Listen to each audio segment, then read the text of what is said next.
At a place where the goats are always hungry and the pumpkin is king, kids at Lone Pine Farms have more distractions than they can count.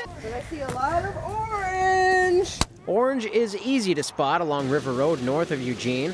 October pumpkins are in ready supply, making these grade schoolers more choosers than beggars. I think I could carry this one.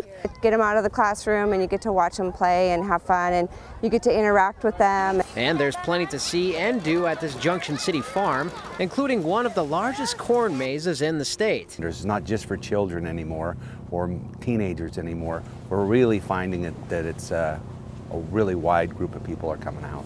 The staff at Lone Pine recommend giving yourself about an hour to complete this 10-acre labyrinth, and that's assuming you don't get lost, which is pretty easy to do. Or you can come back after dark and they'll give you a good scare. A couple of chainsaw guys hit you and the graveyard hit you, that your blood will be pumping, that it's a good experience. It'll lull you to sleep for a second, and then all of a sudden, wham, somebody's got you. This catapult's so heavy, I'm going to need your help today. Meanwhile, about 23 miles south in Pleasant Hill, Bob Schutte is going medieval as he launches a pumpkin from a giant wooden catapult. It's an educational and a fun time for the kids. How many people think there's a missing tarantula in this shed? This Christmas tree farm is also a large pumpkin operation.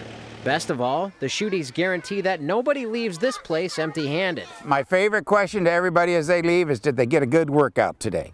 Two places that are too gourd to pass up. And you can find both of them all in a day's drive. I'm Joel Porter for News Source 16.